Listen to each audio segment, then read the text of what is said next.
Hello दोस्तों, it is third lecture of breathing and exchange of gases. हमें mechanism of breathing से पढ़ना है। अगर हम देखें तो breathing involves two stages: inspiration, during which atmospheric pressure air in drawn in, and expiration by which alveolar air is released out. अगर हम यहाँ तक देखें तो ब्रीदिंग इन्वॉल्व्स टू स्टेजेस। जो ब्रीदिंग माने एयर का एक्सचेंज होता है वह दो स्टेजेस में होता है। पहला है एक्सपायरेशन और दूसरा है एक्सपायरेशन। इंस्पायरेशन का मतलब होता है, इन का मतलब होता है अंदर, और एक्सपायरेशन का मतलब होता है एग्जिट माने बाहर। जो कोई चीज बाहर जाती है उसे कहते हैं एक्स, और इन अंदर को क्या कहते हैं, इन।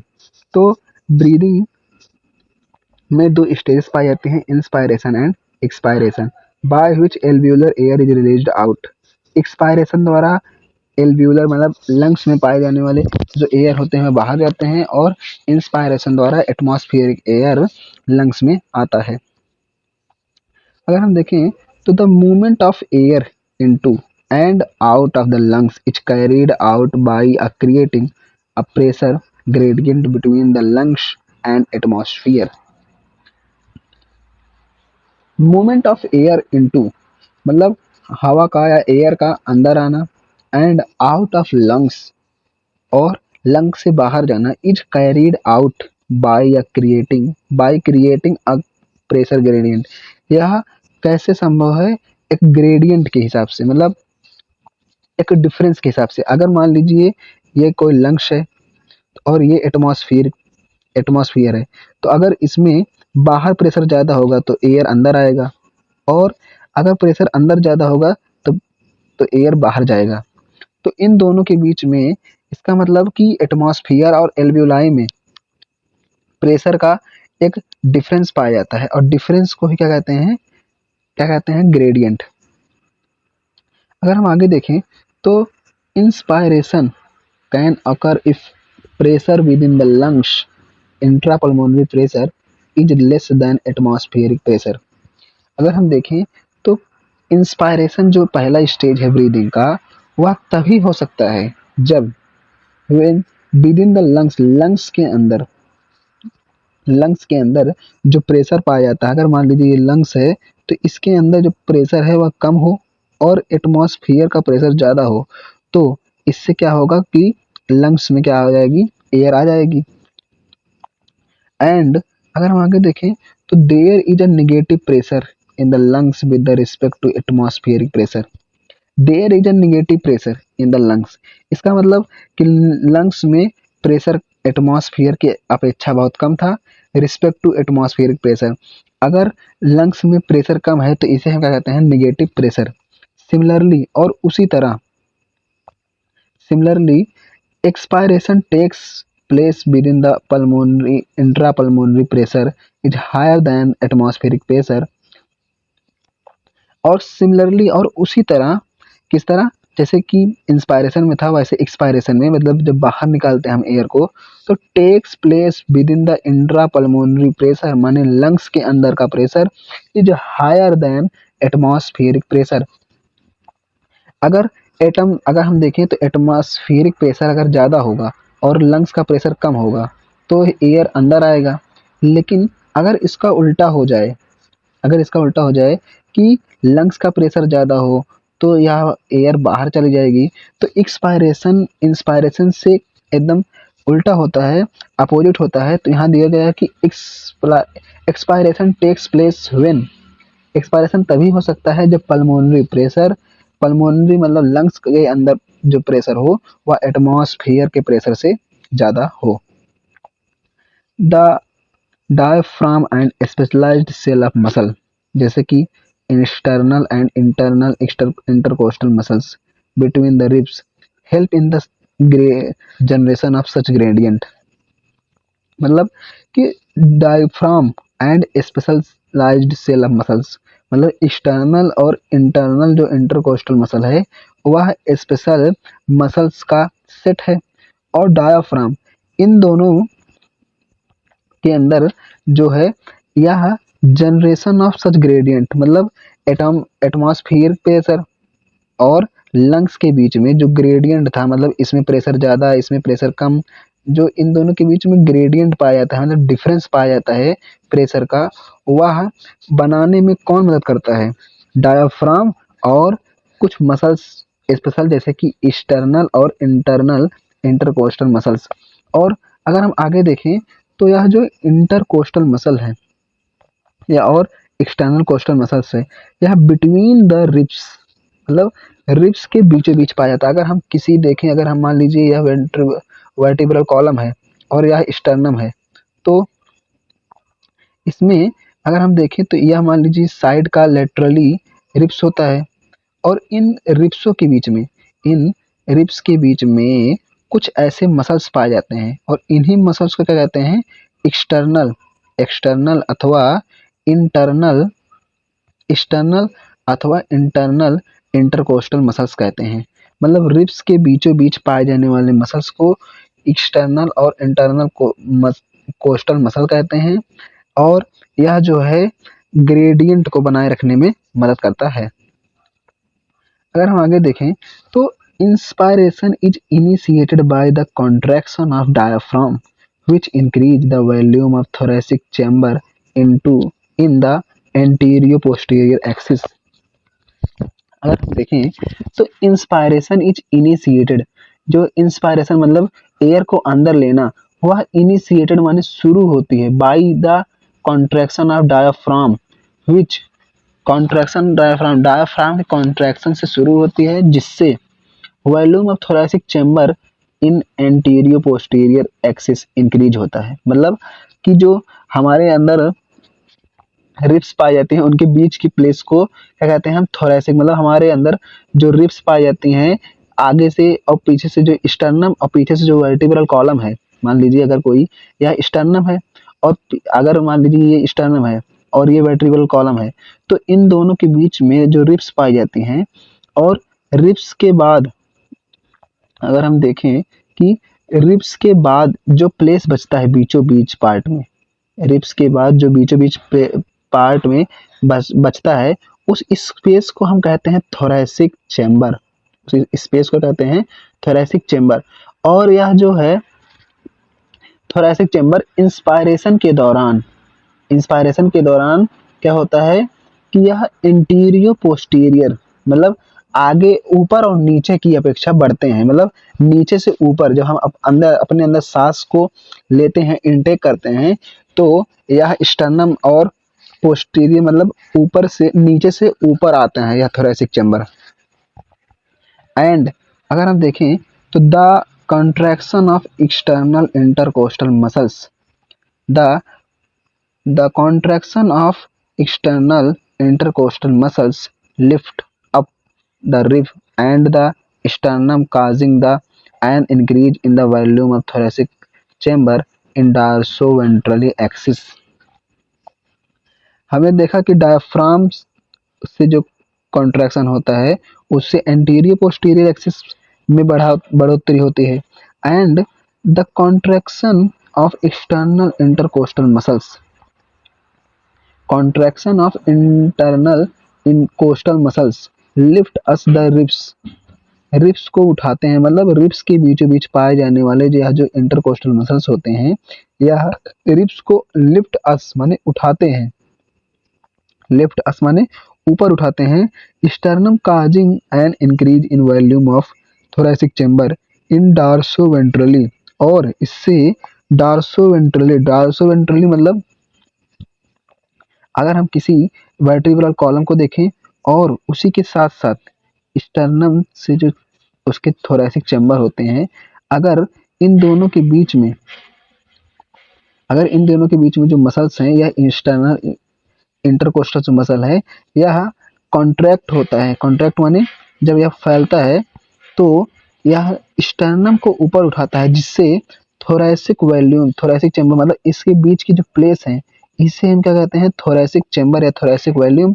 तो इसमें क्या होता है? डार्सोवेंट्रली, डार्सो माने होता है पीछे का पार्ट और वेंट्रली माने स्टर्नम का पार्ट, इन दोनों के बीच में वॉल्यूम इंक्रीज करता है जिसे हम क्या कहते हैं, dorsoventrally. The overall the overall increase in the thoracic volume causes a similar increase in pulmonary volume। यह सच है कि हमारे जो लंग्स होते हैं वह किसके अंदर पाए जाते हैं, रिब्स के अंदर, मानी थोरैसिक चेंबर में, थोरैसिक वॉल्यूम में पाए जाते हैं। तो अगर थोरैसिक वॉल्यूम बढ़ेगा तो उसी प्रकार पल्मोनरी वॉल्यूम माने लंग्स भी बढ़ेगा, लंग्स में भी वॉल्यूम बढ़ेगी। और हमें यहाँ बायल्स लॉ को समझ लेना जरूरी है कि बायल्स लॉ के अनुसार यहाँ जो कि अगर वॉल्यूम बढ़ता है, यहाँ बायल्स लॉ के अनुसार अगर हम देखें तो वॉल्यूम अगर बढ़ता है तो प्रेशर घटता है, अगर कहीं भी अगर वॉल्यूम बढ़ता है तो प्रेशर घटता है। इसके अनुसार हम आगे के लिए सारे पैराग्राफ को देखेंगे। अगर हम देखें तो in increase in pulmonary volume decreases the intra pulmonary pressure to less than atmospheric pressure which forces the air from outside to move into the lungs। इस पैराग्राफ को अगर हम दोबारा पढ़ें तो in increase the pulmonary volume, जैसे ही pulmonary volume बढ़ता है, मतलब वॉल्यूम बढ़ता है, एंड अगर decrease in pulmonary intra pulmonary pressure, हमने पहले बताया था कि बॉयल्स लॉ के अनुसार अगर वॉल्यूम बढ़ेगा तो जो प्रेशर होगा, वॉल्यूम बढ़ेगा तो प्रेशर क्या होगा, घटेगा। तो अगर हम देखें इंक्रीज इन पल्मोनरी वॉल्यूम बढ़ेगा तो इंट्रा पल्मोनरी प्रेशर घटेगा, और इतना घट जाता है कि एटमॉस्फेरिक प्रेशर से कम हो जाता है, जिससे फोर्स लगता है, कहाँ से, एटमॉस्फेयर से फोर्स लगता है, जिससे एयर जो है वह फ्रॉम आउटसाइड मतलब बाहर से लंग्स के अंदर आ जाते हैं, जिससे मतलब अगर पल्मोनरी वॉल्यूम बढ़ेगा तो प्रेशर घटेगा, वॉल्यूम बढ़ेगा तो प्रेशर घटेगा, वह एक दूसरे के विपरीत हो चलते हैं। तो इससे बाहर के जो एटमॉस्फेयर में रहने वाले एयर हैं उस पर फोर्स लगता है, जिससे वह लंग्स में आ जाते हैं। एंड दैट इज इंस्पायरेशन, और वॉल्यूम मतलब एयर का जो कितना वॉल्यूम होगा वह किस में आना, पल्मोनरी वॉल्यूम में आना, लंग्स में आना क्या कहलाता है, एक फेनोमेनन है जो कि इंस्पायरेशन कहलाता है। And relaxation of the diaphragm and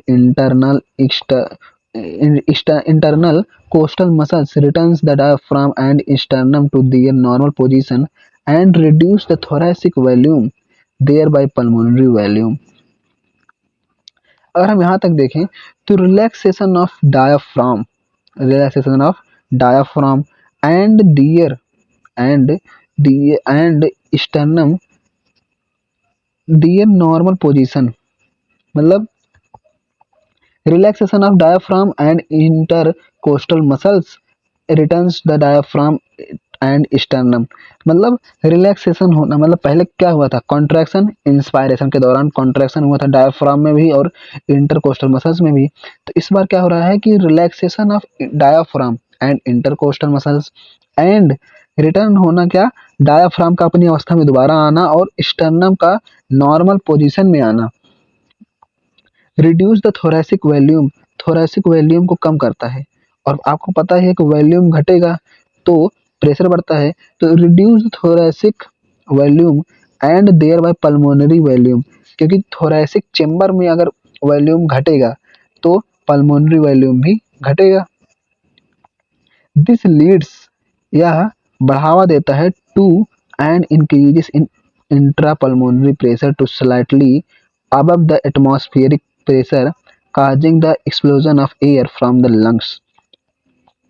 अगर हम देखें तो रिलैक्सेशन जब हुआ डायफ्राम में और इंटरकोस्टल मसल्स में, उससे पल्मोनरी वॉल्यूम थोरैसिक जो है कम हो गई, रिड्यूस माने कम हो गई। अगर वॉल्यूम घटेगा, अगर हम देखें वॉल्यूम घटेगा तो क्या होगा, प्रेशर बढ़ेगा, बायोस लॉ के अनुसार वॉल्यूम घटेगा प्रेशर बढ़ेगा, और वॉल्यूम बढ़ेगा तो प्रेशर घटेगा।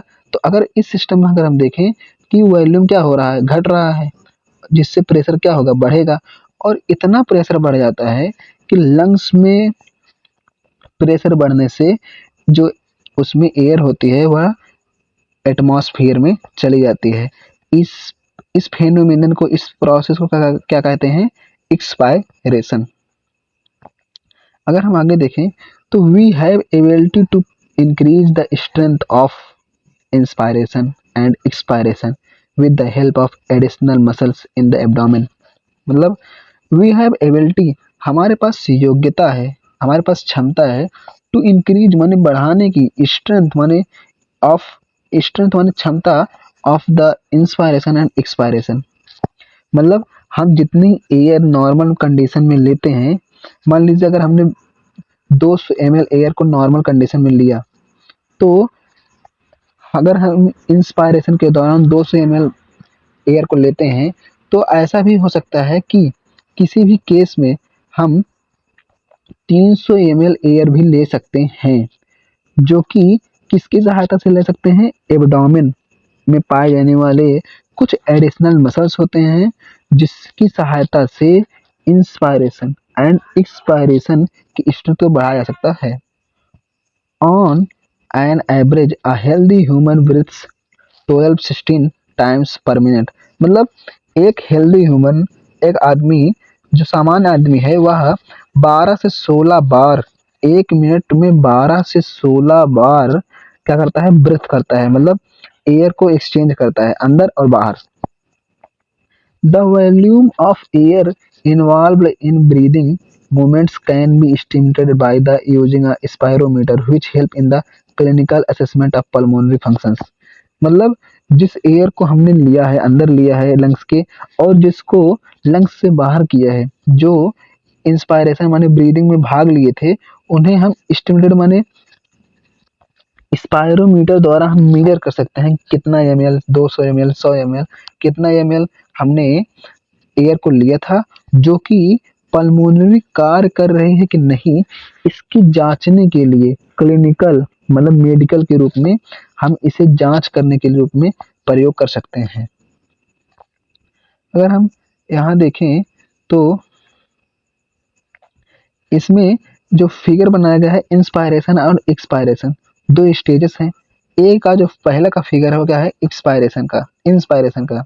इसमें आप देख सकते हो कि एयर इंटरनिंग लंग्स, जो एयर है वह इंटर कर रहा है किसमें? लंग्स में। Ribs and sternum raised, ribs और स्टर्नम क्या है? वह ऊपर की तरफ है, मतलब रेज्ड माने ऊपर की तरफ है, और डायाफ्राम कॉन्ट्रैक्ट, डायाफ्राम क्या हो रही है? Contract. Volume of thorax increased, बढ़ता है। एंड दूसरा जो है वह किसका है? एक्सपायरेशन का, जिसमें ribs and sternum returns in original position. Expiration में सभी अपने ओरिजिनल पोजीशन में आ जाते हैं। Volume of thorax decrease, volume घटता है, प्रेशर बढ़ता है, प्रेशर बढ़ने से एयर बाहर चली जाती है। अगर हम देखें कि हम स्पायरोमीटर से वॉल्यूम को नाप सकते हैं या माप सकते हैं, तो उसके आधार पर हम देखें तो रेस्पिरेटरी वॉल्यूम्स एंड कैपेसिटीज, मतलब हमारी क्षमता कितनी होती है, कितने एयर को हम रख सकते हैं, कितनी एयर की क्षमता है हमारे लंग्स की। अगर हम देखें पहली जो हमारी कैपेसिटी है या रेस्पिरेटरी वॉल्यूम्स हैं, वो क्या है? Tidal volume. टाइडल वॉल्यूम, जिन्हें हम शॉर्ट में टीवी कहते हैं, वॉल्यूम ऑफ एयर इंस्पायर्ड और expired during a normal respiration. It is approx 500 ml।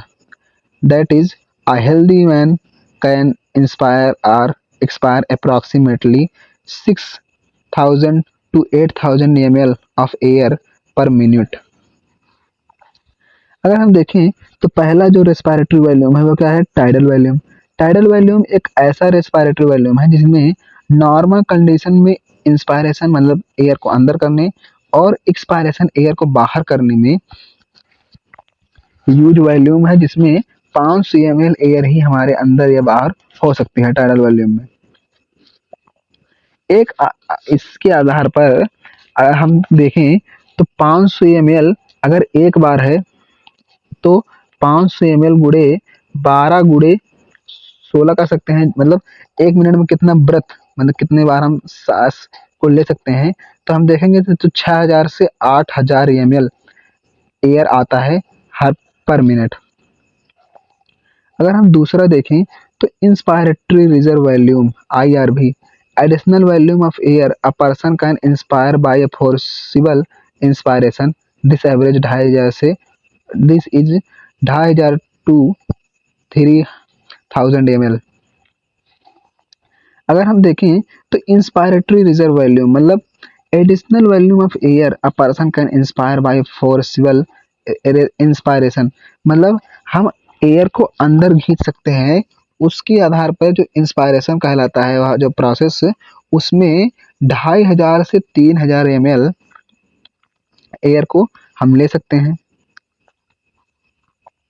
अगर हम आगे देखें तो inspiratory reserve volume ERV, additional volume of air a person can expire forcible expiration, मतलब यह इंस्पायरेटरी रिजर्व वॉल्यूम ERV एक ऐसा वॉल्यूम है जो जिसमें एक आदमी फोर्स लगा के पूरे अपने लंग्स के एयर को बाहर निकाल सकता है। इसका जो वॉल्यूम होता है वह 1000 से 1100 ml तक होता है, मतलब 1000 ml से 1100 ml तक होता है। And residual volumes RV, volume of air remaining in the lungs even after forcible expiration, this average 1100 to 1200 ml। Residual volume जिसे RV भी कहते हैं, यह एक ऐसा वॉल्यूम है कि इवन आफ्टर माने बाद में भी ऑफ फोर्सिबल एक्सपायरेशन, मतलब अगर हम दम लगा के पूरे लंग्स के एयर को बाहर कर दें तो भी कुछ वॉल्यूम जो है एयर का वो बचा रहता है, तो उसे हम क्या कहते हैं रेजिडुअल वॉल्यूम, जिसकी कितनी मात्रा होती है, या तो वह 1100 अथवा 1200 ml हो सकता है। By adding up a few respiratory volumes describe above, one can derives various pulmonary capacities which can be used a clinical diagnosis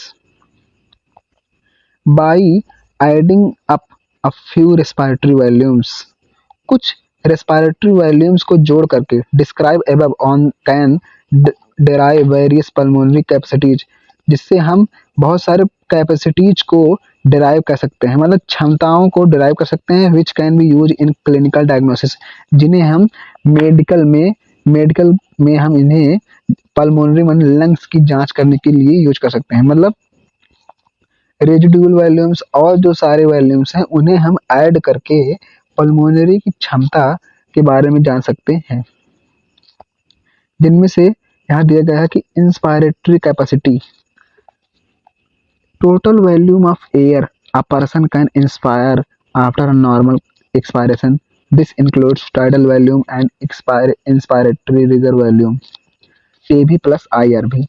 inspiratory capacity ऐसी कैपेसिटी है जिसे जिसमें टोटल वॉल्यूम ऑफ एयर एक पर्सन आफ्टर नॉर्मल एक्सपायरेशन, मतलब एक बार normal condition में सांस छोड़ने के बाद इंसान एक एक आदमी कितना एयर को ले सकता है, कितना एयर को लंग्स में अपने रख सकता है, उसकी जो वॉल्यूम होती है उसे कहते हैं इंस्पायरेटरी कैपेसिटी, जिसमें टाइडल वॉल्यूम और इंस्पायरेटरी रिजर्व वॉल्यूम आता है। अगर हम आगे देखें तो expiratory capacity EC, total volume of air a person can expire a normal inspire, this includes tidal volume and expiratory reserve volume. मतलब एक्सपायरेटरी कैपेसिटी एक ऐसी कैपेसिटी है जिसमें एक इंसान जो है नॉर्मल कंडीशन में इंस्पायरेशन, मतलब नॉर्मल कंडीशन में एयर को अपने लंग्स में लेने के बाद, सांस लेने के बाद जो वह रिलीज कर सकता है एयर, उसकी जो वॉल्यूम होती है उसे एक्सपायरेटरी कैपेसिटीज, मतलब एक बार अगर नॉर्मल कंडीशन में सांस ले लिया तो उसके बाद जो एयर वह छोड़ सकता है, निकाल सकता है, उसकी क्षमता एक्सपायरेटरी कैपेसिटी कहलाती है। This includes tidal volume and expiratory reserve volume. Functional residual capacities volume of air that will remain in the lungs after a normal expiration. This includes ERV, RV. Functional residual capacities, volume of air that जो will remain बचा रहेगा इन the lungs, lungs में after a normal expiration, मतलब normal expiration, अगर हम normal condition में सांस लेने के बाद जो सांस छोड़ सकते हैं, मतलब जो एयर हम रिलीज कर सकते हैं, उसके बाद भी जो बच जाए नॉर्मल कंडीशन के बाद, उसे क्या कहते हैं, फंक्शनल रेजिडुअल कैपेसिटीज या FRC। Includes ERV plus RV, मतलब रेजिडुअल वॉल्यूम और expiratory residual volume. And vital capacity, अगर हम आगे देखें तो वाइटल कैपेसिटी इसी the maximum volume of air a person can breathe in the after a forced expiration.